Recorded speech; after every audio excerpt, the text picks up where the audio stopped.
Aquí Santiago Herrera. Si alguien llega a escuchar esto algún día, quiero que sepa que todo comenzó de golpe. No hubo tiempo para prepararse. No hubo advertencias reales ni comunicados de emergencia que alertaran a la gente. Solo un rumor, un murmullo que creció como fuego entre las calles, y cuando quisimos entenderlo, el mundo ya estaba de rodillas. Era periodista, o algo parecido. Viajaba de país en país cubriendo brotes, guerras y tragedias, pero nunca imaginé que me tocaría contar el fin del mundo en carne viva. Todo empezó en un pequeño pueblo del este, una zona minera donde un grupo de trabajadores apareció mutilado, con signos de haber sido atacado por algo que se movía demasiado rápido. Las autoridades lo ocultaron. Decían que eran perros salvajes, pero los testigos hablaban de personas que mordían, desgarraban y seguían caminando incluso después de recibir disparos. Yo estaba en Estambul cuando las noticias se esparcieron por redes. Videos pixelados, cuerpos que se levantaban después de caer, y un caos que parecía montaje. Pero cuando los aeropuertos comenzaron a cerrar, supe que no era una broma.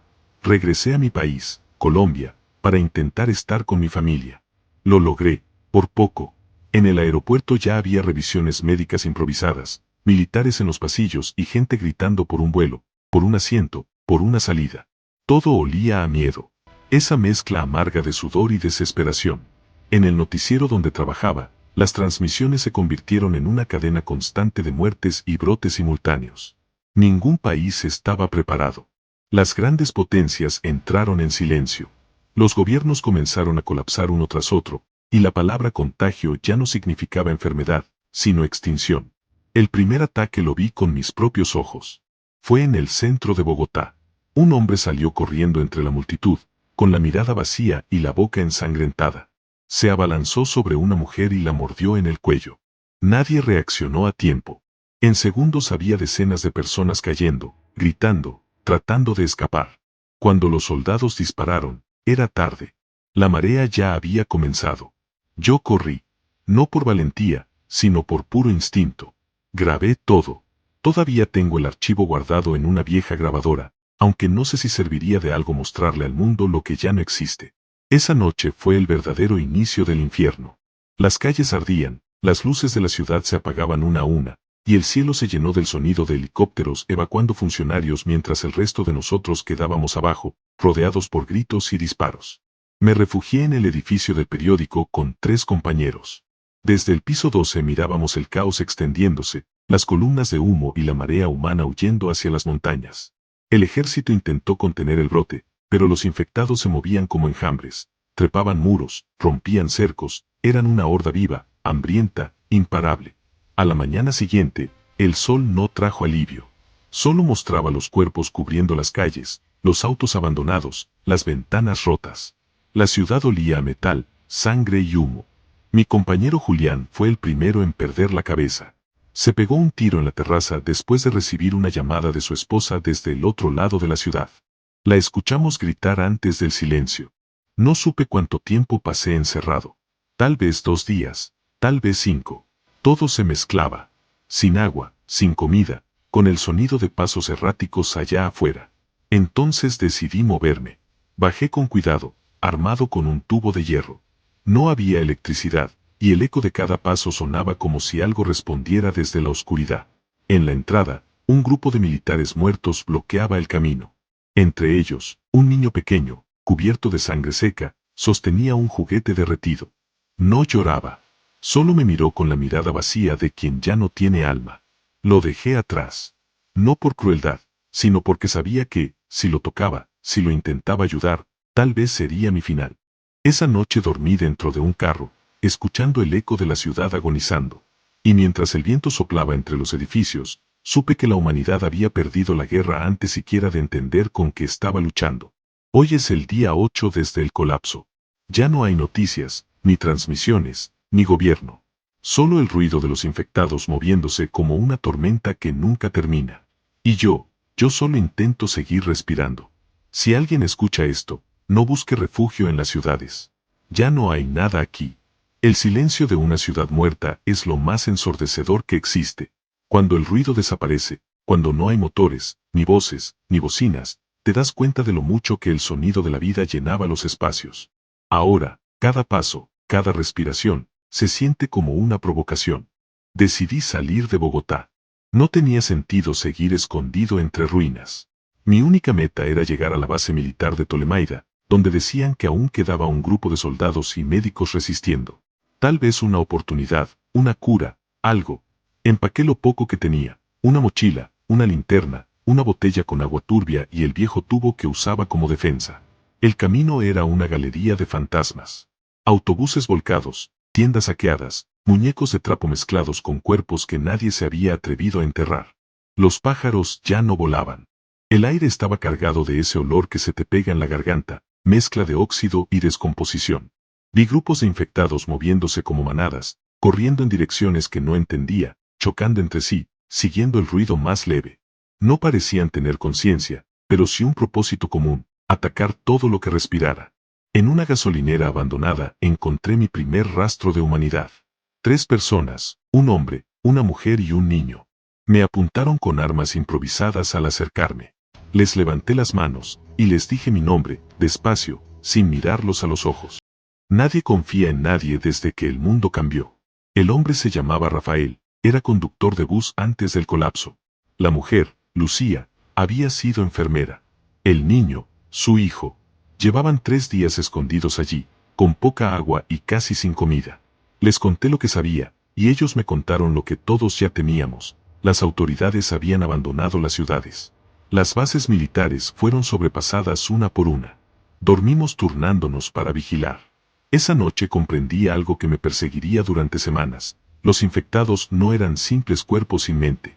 No atacaban a todos. Había momentos en que pasaban frente a personas que parecían enfermas o heridas, y simplemente los ignoraban, como si pudieran oler la debilidad. A la mañana siguiente, los planes cambiaron. Desde la carretera se escuchó el rugido de motores. Eran vehículos militares. Corrimos a verlos pasar, gritando, pero no se detuvieron.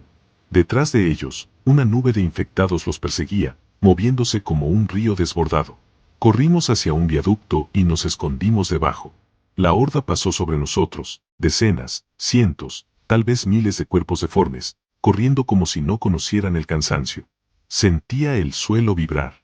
El niño lloraba sin emitir sonido, y la mirada de Lucía era una mezcla de terror y resignación. Cuando todo terminó, Rafael no estaba. Había salido del escondite sin avisar, tal vez buscando distraer a la horda, tal vez huyendo. Solo encontramos su gorra tirada entre el polvo. Seguimos caminando al sur, por carreteras rotas y pueblos fantasma. En uno de ellos, una iglesia todavía se mantenía en pie. Dentro había cuerpos apilados, todos cubiertos con mantas. Una nota en la puerta decía: nos encerramos antes de convertirnos. Perdónanos. Lucía se arrodilló y rezó. Yo solo observé. Ya no sabía en qué creer. 2 días después encontramos un convoy destruido. Vehículos militares calcinados, armas tiradas, y un olor a muerte insoportable. Pero entre los restos hallamos algo valioso, una caja refrigerada con muestras médicas. Dentro, viales con etiquetas que decían vacuna beta, pruebas 12A. No sabíamos si era real, si servía de algo, pero Lucía, con sus conocimientos de enfermería, dijo que valía la pena protegerlo. Desde entonces todo cambió. De repente, nuestra misión no era solo sobrevivir, sino llevar esas muestras hasta Tolemaida. Si realmente contenían una posible cura, valía la pena el riesgo. Esa noche nos refugiamos en una finca alejada, rodeada de pasto seco y silencio. Lucía se quedó dormida con el niño en brazos. Yo escribí todo esto a la luz de una vela, tratando de no pensar en lo que se avecinaba. El mundo se había convertido en un tablero de ruinas. Los gobiernos, las banderas, las religiones, todo se había borrado. Solo quedaba el instinto. Antes de dormir, escuché algo extraño a lo lejos. No eran los gemidos habituales de los infectados. Era un sonido rítmico, metálico. Al mirar por la ventana, vi una hilera de luces moviéndose por la carretera. Vehículos. Vivos. Humanos. Pero cuando me acerqué más, entendí que no eran soldados ni rescatistas. Eran saqueadores armados, cazando sobrevivientes. Lucía me miró, pálida, entendiendo lo mismo que yo. El enemigo ya no era solo el virus. Era lo que habíamos hecho con lo que quedaba de nosotros. El amanecer trajo un silencio denso, cargado de peligro. Lucía y yo sabíamos que los hombres que habíamos visto la noche anterior no eran simples sobrevivientes. Eran cazadores. Grupos organizados que recorrían los pueblos buscando gasolina, armas y personas para usar o vender. Había escuchado rumores de eso antes del colapso, pero verlos con mis propios ojos me heló la sangre. Empacamos lo poco que teníamos y salimos de la finca antes de que el sol se levantara por completo. Llevábamos las muestras médicas envueltas en un paño húmedo para mantenerlas frías. El niño, exhausto, apenas caminaba. No había comido bien en días, y yo sentía mis fuerzas flaquear. Caminamos por senderos rurales hasta que llegamos a un pequeño pueblo, o lo que quedaba de él. Las casas estaban abiertas, saqueadas, sin puertas ni ventanas. En el suelo había huellas recientes, y supe que no estábamos solos. Nos escondimos dentro de una tienda destrozada. Desde la ventana había 3 hombres armados revisando las calles. Uno de ellos llevaba un machete ensangrentado. Reían, como si el fin del mundo fuera su nuevo juego. No eran infectados. Eran algo peor, humanos sin miedo. Esperamos a que se alejaran. En ese momento, comprendí que la amenaza real no eran los cuerpos sin alma corriendo en la noche, sino los vivos dispuestos a todo por seguir respirando un día más. Seguimos el camino hacia el sur durante horas. El calor era insoportable, y el sonido de los insectos era lo único que nos recordaba que el mundo aún tenía algo vivo. Lucía me habló poco. Desde que perdimos a Rafael, su mirada se había endurecido. Solo el niño, a veces, rompía el silencio con alguna pregunta que dolía escuchar. ¿Dónde está mi papá? ¿Cuándo va a volver la luz? ¿Cuándo se acaba esto? No tenía respuestas. Nadie las tenía. Esa noche acampamos en una colina desde donde se veía lo que quedaba de una ciudad mediana. Las luces parpadeaban a lo lejos, tal vez generadores o incendios. Lucía sacó una pequeña foto de su familia y me la mostró. Mi esposo era médico, dijo. Estaba trabajando con un equipo cuando el brote empezó. Me envió un mensaje antes de desaparecer. Me dijo que había una inmunidad, algo que el virus no podía tocar. Que algunos cuerpos lo rechazaban. La miré en silencio. Recordé lo que habíamos visto, infectados ignorando a los débiles o enfermos. Algo tenía sentido. Al día siguiente seguimos bajando hacia la ciudad. El aire se volvió pesado, como si el mundo entero contuviera la respiración. Las calles estaban cubiertas de polvo y silencio, los edificios chamuscados y los autos volcados. En las paredes, mensajes escritos con sangre. No corras. Ellos oyen. No te escondas. Ellos huelen el miedo. De repente, un sonido metálico retumbó detrás de nosotros. Lucía me empujó hacia una pared justo cuando un grupo de infectados salió de un callejón, corriendo como una ola viva. Tomé al niño y corrimos. No pensé, solo corrí. Nos metimos en un edificio y subimos las escaleras a oscuras. Escuchábamos los golpes en las puertas, los chillidos, los cuerpos golpeando el concreto. Subimos hasta la azotea y cerramos la trampilla con un pedazo de metal. El corazón me latía tan fuerte que creí que se me saldría del pecho. El ataque duró minutos, pero pareció eterno. Cuando al fin se calmó, Lucía lloraba en silencio, abrazando al niño. Yo me acerqué al borde del techo y vi la magnitud del horror. Miles de infectados avanzando por las calles como un solo cuerpo, como si compartieran una misma mente. Movimientos coordinados, casi inteligentes. Y en medio del caos, un helicóptero militar intentando despegar desde un estadio. Esa era nuestra señal. Si había un helicóptero, había una base segura, o al menos un destino. Bajamos tan rápido como pudimos. Las escaleras estaban cubiertas de polvo, y el aire olía a quemado. A mitad del camino, escuchamos gritos humanos, voces vivas. Un grupo de soldados resistía en la entrada del estadio, intentando evacuar a los pocos civiles que quedaban. Lucía corrió hacia ellos con el niño en brazos. Pero antes de llegar, una explosión nos lanzó al suelo. El helicóptero estalló en el aire, desintegrándose en un rugido que iluminó toda la ciudad.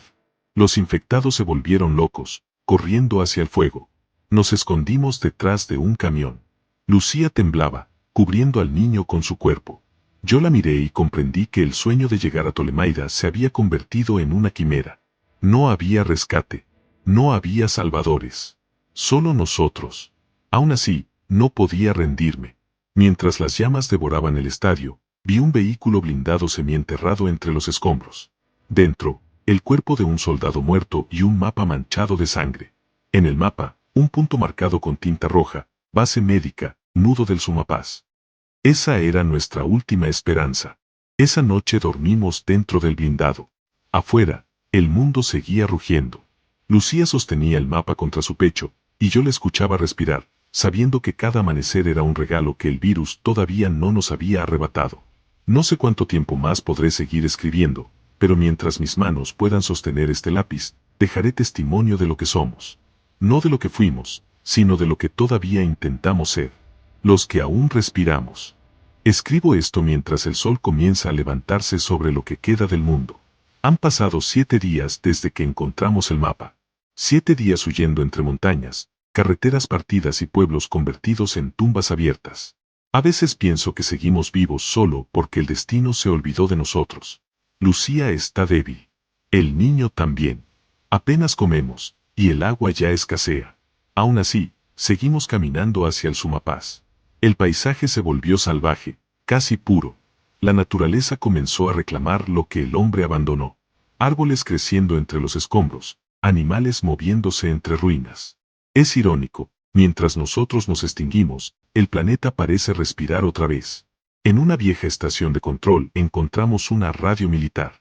Pasé horas intentando repararla. Cuando al fin encendió, solo escuché estática, hasta que una voz apareció, débil, casi un susurro. Base médica nudo del Sumapaz, repetimos, estamos vivos. Lucía me miró con lágrimas en los ojos. Era la primera vez que veía esperanza en su rostro desde que todo comenzó. Seguimos el camino marcando cada paso como si fuera el último.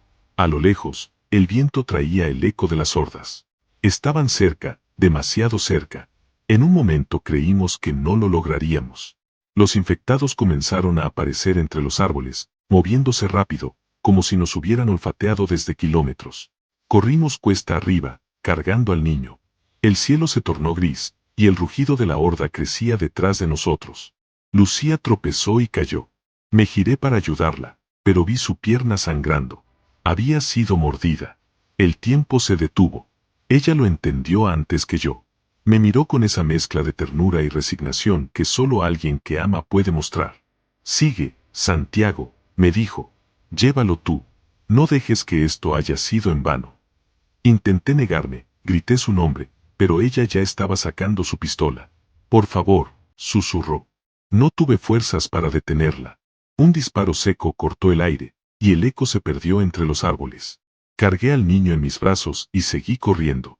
No miré atrás. No podía. El rugido de la horda estaba a metros. Cuando llegué a la cima de la colina, vi una cerca metálica, torres de vigilancia y una bandera improvisada ondeando entre la niebla. Era real. La base del Sumapaz existía. Grité con todo el aire que me quedaba. Disparos resonaron, y soldados salieron corriendo hacia nosotros. Uno de ellos abrió la reja justo cuando la horda irrumpía por el bosque. Atrás, el infierno se desbordaba. Adelante, una posibilidad. Caí de rodillas, exhausto, mientras los militares cerraban el portón y lanzaban granadas. El suelo tembló. Todo fue ruido, fuego y polvo. Cuando desperté, estaba en una camilla, con el niño dormido a mi lado. Un hombre con bata blanca me observaba. Tenía el rostro cubierto de cicatrices, pero sus ojos eran firmes. ¿De dónde vienes?, me preguntó. De Bogotá. Traigo esto. Le entregué la caja con las muestras que habíamos encontrado. La tomó con cuidado, como si sostuviera la última chispa del mundo. Horas después, me dejaron caminar por la base. Había gente, verdadera gente. Niños, ancianos, soldados. Algunos enfermos, otros ayudando, otros solo respirando. En el aire se sentía algo que ya había olvidado. Calma. El médico me explicó que habían encontrado una mutación en el virus. Ciertas personas eran inmunes, y esas muestras que llevábamos podían ser la clave para una vacuna. Tal vez llegaste justo a tiempo, me dijo. No supe qué responder. Me senté afuera, mirando las montañas, con el niño apoyado en mi hombro. Por primera vez en meses, el silencio no daba miedo. Pensé en Lucía, en Rafael, en Julián, en todos los que se quedaron en el camino. Pensé en la ciudad dormida bajo cenizas, en los millones que ya no estaban, y en los pocos que aún luchábamos. El mundo no había terminado. Solo había cambiado de dueño. El niño me preguntó si ahora estábamos a salvo. Le dije que sí, aunque en el fondo sabía que la guerra aún no había terminado. Pero por esa noche, decidí creerlo. Miré el horizonte y vi el sol romper entre las nubes. En ese instante entendí que la esperanza no era un lugar ni una vacuna, sino el simple hecho de seguir caminando, aunque todo te diga que te detengas. Así que sigo aquí. Mi nombre es Santiago Herrera, y todavía respiro. Y mientras haya alguien que escuche esta historia, entonces la humanidad aún no está perdida.